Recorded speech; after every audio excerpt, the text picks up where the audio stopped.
Bienvenue sur Airsoft Millennium pour un nouvel épisode. Aujourd'hui, petite vidéo courte parce que je change de coque de gearbox sur ma réplique principale, la Ghost M.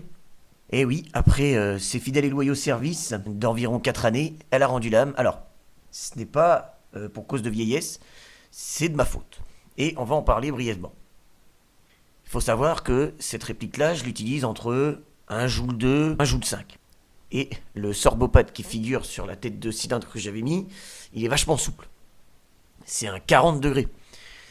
Et du coup, premièrement, je pense qu'avec cette puissance-là, c'était pas ce qu'il y avait d'optimal. Et ensuite, j'ai eu quelques soucis de feed sur la réplique. Donc du coup, à des fois, ça tirait à vide. Et je pense que c'est surtout ça qui a fini par causer la panne. Bref, donc du coup, je dois changer de coque. Alors j'ai regardé un petit peu tout ce qui se faisait sur le marché. Voilà, je me suis dit, est-ce que je prends un truc onéreux, style Retro Arms, ou alors la coque split de chez 70 balles, là, qu'on peut trouver chez le petit shop, qui est pas mal, là. Et finalement, vous allez voir sur quoi je me suis redirigé. Ce qu'on va rajouter pour encore plus fiabiliser. Dans un premier temps, même si ceux que j'ai mis n'ont jamais causé de problème jusqu'à maintenant, j'ai voulu tester les roulements extrêmes de chez FPS Software. J'ai changé la fameuse tête par une fameuse Ipis. Alors, je sais pas ce que j'ai branlé dans ma commande. Je voulais commander un sorbopad un petit peu plus épais et souple, en 60 degrés. Et du coup, bah, je sais pas, j'ai oublié, j'ai fait de la merde. Enfin, comme coque de gearbox, j'ai choisi la Iser de chez Specna. J'ai trouvé que c'était un juste milieu en termes de rapport qualité-prix. On verra bien ce qu'elle vaut, si elle tient dans le temps ou pas, etc. avec ce que je lui colle. J'espère quand même.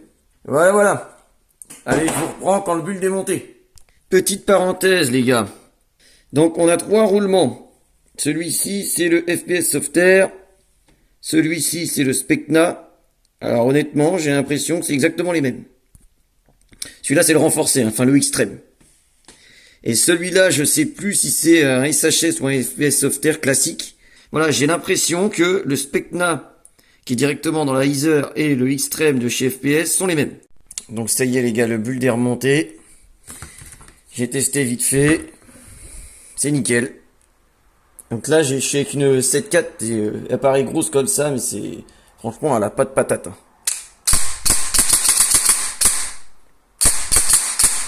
Alors là, j'ai un M110 sans short stock. 13 pour 1, etc.